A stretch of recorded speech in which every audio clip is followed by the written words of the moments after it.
امام غزالی نے حدیث لکھی ہے، کہتے ہیں اچانک نا حضور بیٹھے تھے، حضرت ابو ہریرہ رضی اللہ تعالیٰ عنہ فرماتے ہیں ایک بدو آیا دیہاتی.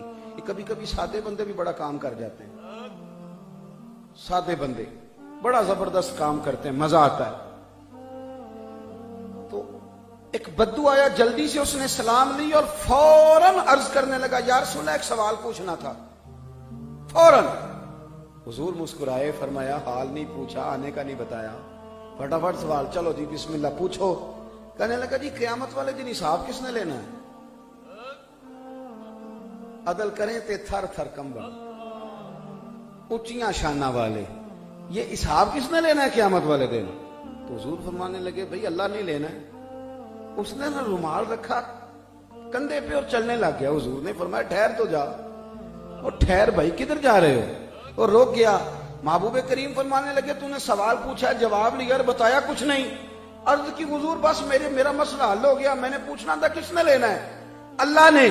تو فرمایا محبوب، عرض کرنے لگے یا رسول اللہ کریم جب غالب آتا ہے نا تو وہ رحمت ہی کرتا ہے، وہ جب غالب آتا ہے تو پھر رحمت ہی کرتا ہے. اعلیٰ حضرت فرماتے ہیں میں حدیث پڑھ رہا تھا نبی پاک کی، میں حدیث پڑھ رہا تھا، ذرا غور کرنا، حدیث پڑھ رہا تھا میں رسول کریم کی. حضرت انس بن مالک رضی اللہ تعالیٰ عنہ پوچھتے ہیں یا رسول اللہ صلی اللہ علیہ وسلم محشر کے دن آپ کو تلاش کروں تو کہاں کروں؟ یہاں حضور نے بھی نہیں فرمایا کہ تو دھیان سے نمازیں پڑھا کر، مجھے ڈھونڈ کے کیا کرنا ہے، تو توجہ کے ساتھ حالانکہ کرنی چاہیے، یہ بڑی ضروری ہے. کہاں تلاش کروں؟ تو حضور فرمانے لگے حوض کوثر پہ آ جانا، امت پیاسی آئے گی تو میں جام بھر بھر کے پلاؤں گا. حضرت انس بڑے سیانے تھے، ہمارا بھلا کر گئے. عرض کرنے لگے حضور وہاں ملاقات نہ ہوئی تو فرمایا میزان عمل پہ آ جانا، امت کے اعمال تول رہے ہوں گے، میں کھڑا ہوں گا. یا رسول اللہ وہاں ملاقات نہ ہوئی تو ترمذی کی حدیث ہے. تو محبوب فرمانے لگے پھر پل صراط پہ آنا، امت گزر رہی ہوگی اور میں رب سلیم رب سلیم رب سلیم کہہ کے گزار رہا ہوں گا. اعلیٰ حضرت یہاں پہنچے تو لکھ دیا. کہنے لگے بس موج لگ گئی، رضا اب پل سے وجد کرتے گزریے. رضا اب پل سے، وہ سنا نا آپ نے، بڑا باریک ہے بڑا تیز ہے، تو کہتے ہیں رضا اب پل سے وجد کرتے گزریے کہ ہے رب سلیم صدائے محمد. خدا کی رضا چاہتے ہیں دو عالم، خدا چاہتا ہے رضائے محمد. اجابت کا جوڑا عنایت کا سہرا، دلہن بن کے نکلی دعائے محمد. اور اجابت نے جھک کر، یعنی قبولیت نیچے آ جاتی ہے جب نبی پاک دعا مانگتے ہیں. یہ انداز صرف اعلیٰ حضرت کا ہے. فرماتے ہیں اجابت نے جھک کر گلے سے لگایا بڑی ناد سے جب دعائے محمد صلی اللہ علیہ. پھر فرمایا وَعَمِلُوا الصَّالِحَاتِ، یقین بھی پختہ اور تمہارے عمل بھی نیک ہونے چاہیے. ہم نسبتوں والے ہیں، ویسے کوئی ہم سے پوچھ لے کہ نماز، چونکہ ہم نسبتوں والے ہیں لہذا نماز وہ پڑھیں گے جن کی نسبت کوئی نہیں، معاذ اللہ استغفر. قطب الاقطاب حضرت خواجہ قطب الدین بختیار کاکی رحمت اللہ علیہ فرماتے ہیں میں حضرت خواجہ معین الدین چشتی رحمت اللہ علیہ کی خانقاہ میں بیٹھا تھا. اچانک ایک تاجر، ایک دنیا دار شخص آیا. حضرت خواجہ معین الدین چشتی رحمت اللہ تعالی علیہ کے سامنے بیٹھے ہوئے آپ کے ایک مرید شیخ علی علیہ رحمہ جن کا نام تھا، ان کی طرف وہ تاجر تیزی سے بڑھا اور شیخ علی کا گریبان پکڑ لیا. میرے پیسے کب دو گے اور کتنے وعدے کرو گے؟ لاؤ میری رقم واپس کرو. حضرت خواجہ معین الدین چشتی رحمت اللہ علیہ ساری صورتحال سے بے خبر تھے. جلدی سے اٹھے اور اٹھ کر کے اس تاجر سے کہا کہ معاملہ کیا ہے، بات کیا ہے؟ کہا حضور بہت عرصے تھے آپ کے اس مرید شیخ علی نے میری رقم دینی ہے اور واپس نہیں کرتا. خواجہ صاحب علیہ رحمہ نے شیخ علی کی طرف دیکھا اور فرمایا یہ معاملہ کیا ہے؟ عرض کی حضور غریب ہوں، کمزور ہوں، تنگ دست ہوں، قصدن ایسا نہیں کر رہا، اس سے کچھ مہلت لے چکا ہوں وہ ختم ہوئی، اب اور مہلت کا سوالی ہوں اور یہ مجھے مہلت دینے کو تیار نہیں ہے. خواجہ اجمیر علیہ رحمہ نے اس تاجر کی طرف دیکھا اور فرمایا غریب ہے، مجبور ہے، اس وقت تنگ دست ہے، اس کو کچھ مہلت دے دو، یقیناً تمہاری رقم لوٹا دے گا. اس نے حضرت خواجہ علیہ رحمہ کے ساتھ بھی توہین آمیز لہجہ معاذ اللہ اختیار کیا. ابھی لے کر کے جاؤں گا، پوری رقم لے کر کے جاؤں گا. ورنہ نہ صرف یہ کہ اسے رسوا کروں گا بلکہ میں اسے بازاروں میں کھینچوں گا۔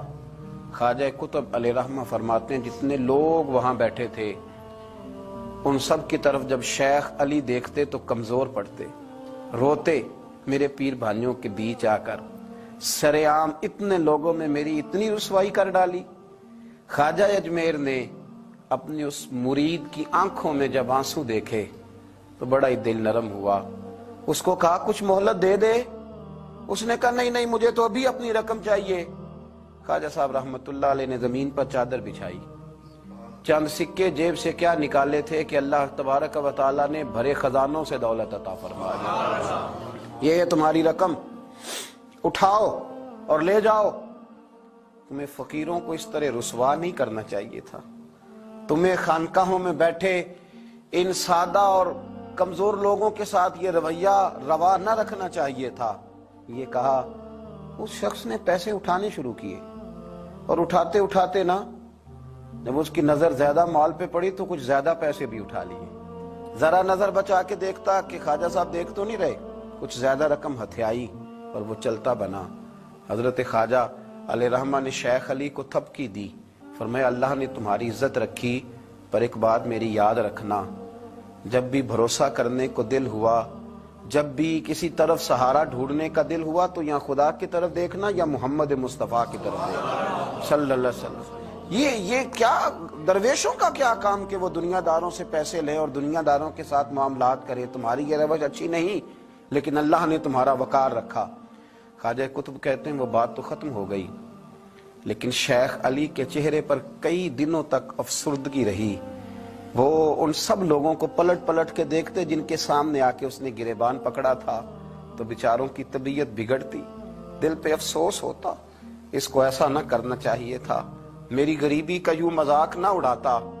کہتے ہیں چند ہفتے گزرے تو اس تاجر کو ہم نے دوبارہ خواجہ صاحب کی خانقاہ میں داخل ہوتے دیکھا، لیکن اب کہ وہ بڑا ہی پریشان آیا، اب کہ وہ بڑا ہی افسردہ آیا، اب کہ وہ آیا تو ہانپتا کامتا تڑپتا آیا، چادر بڑی ساری اوڑھ رکھی ہے، آتے ہی حضرت خواجہ کی خدمت میں بیٹھا، تڑپ کے رونے لگا، کہنے لگا اجمیر کے بادشاہ بھول گیا تھا، معافی ہو سکتی ہے، غلطی ہو گئی تھی، درگزر کا سوالی بن کے آیا ہوں۔ عطائے رسول ہند الولی غریب نواز رحمت اللہ تعالی علیہ فرمانے لگے پہیلیاں نہ بجھا، جو بات ہے اس کو کھول کر کے بیان کر، فقیر تیری ہر بات سننے کو اور درگزر کرنے کو تیار ہے۔ اس نے اپنا ہاتھ چادر کی اوٹ سے نکالا تو کہنے لگا حضور خشک ہو گیا، اٹھتا ہی نہیں، حضور تکلیف میں ہوں، آزمائش میں ہوں۔ ہوا دراصل یہ تھا کہ میں نے نا وہ میں نے سکے اٹھاتے اٹھاتے نا آپ سے نظر بچا کے کچھ زیادہ اٹھا لیے تھے، تو آپ کی ناجائز دولت، میں نے آپ کی دولت کو ناجائز حاصل کر لیا تھا، تو حضور اس سبب سے میرا ہاتھ چھل ہو گیا، مجھے اتنے لینے چاہیے تھے جتنے میرے بنتے تھے، میں نے ناجائز پیسے لے لیے۔ خواجہ اجمیر فرمانے لگے دنیا دار ہے تو ابھی تک دنیا داری میں ہی اڑا ہوا ہے، تو دنیا دار ہے تو ابھی تک تیرا خیال سکوں میں، پیسوں میں، دھیلوں اور اشرفیوں میں اڑا ہوا ہے۔ فرمانے لگے مجھے پتا تھا تو زیادہ اٹھا رہا ہے، لیکن فقیر کے پاس جو خزانے ہیں وہ اس کے ذاتی نہیں، وہ رب کریم کے دیے ہوئے ہیں۔ اللہ کے خزانوں میں سے کوئی لے گیا تو لے گیا، لیکن تو یہ کیا سمجھتا ہے کہ زیادہ سکے اٹھانے کی وجہ سے تیرا ہاتھ چھل ہوا ہے؟ یہ اس لیے تیرا ہاتھ خشک ہو گیا ہے کہ تو نے ایک فقیر اور درویش کو بھرے مجمع کے اندر رسوا کر ڈالا تھا۔ تیرا زیادہ پیسے لینے کی وجہ سے ہاتھ کمزور نہیں پڑا، بلکہ وہ جو تو نے اس غریب کے گلے میں ہاتھ ڈالا تھا اور اسے رسوا کر ڈالا تھا، تو کیا سمجھتا ہے وہ لاوارث ہے؟ اگر وہ کمزور ہے، تنگ دست ہے، تو بندہ تو رب کریم کا ہی ہے نا، جو تاجر، سیٹھ، نواب اور ذمہ دار کا رب ہے، غریبوں کا بھی وہی رب ہے، ان مسکینوں کا بھی وہی رب ہے، ان کمزوروں کا بھی وہی رب ہے۔ کہنے لگا حضور معافی کا سوالی ہوں۔ فرمایا اٹھ کے جا اور بھرے مجمع میں جا کے ایک دفعہ اس درویش سے معافی مانگ، مجھے امید ہے عرش کا رب تیرے سارے گناہ معاف فرما دے گا۔ ایک دفعہ معافی مانگ لے، جا سوال کر لے۔ وہ شیخ علی کے سامنے آ کے کھڑا ہوا، وہ کہنے لگا اگر آپ معاف کر دیں تو میری تکلیف دور ہو جائے گی۔ شیخ علی کی آنکھوں میں چھم چھم آنسو برسے، کہنے لگا آپ نے معاف کیا کہ نہیں کیا؟ کہنے لگے یار تو تاجر ہے، تو ذمہ دار ہے، تیرے دل میں پتہ نہیں کیا تصور ہے، پر میں نے تو معاف کرنا ہی ہے، اس لیے کہ نہ میں تاجر ہوں، نہ میں ذمہ دار ہوں، نہ میں دنیا دار ہوں، میں تو غریب نواز کا ماننے والا ہوں۔ میری مجبوری یہ ہے کہ جس شخص کا میں نوکر ہوں نا، اس نے سکھایا ہی معاف کرنا ہے، جس کے در دولت پہ میں رہتا ہوں انہوں نے درگزر کرنا سکھایا ہے۔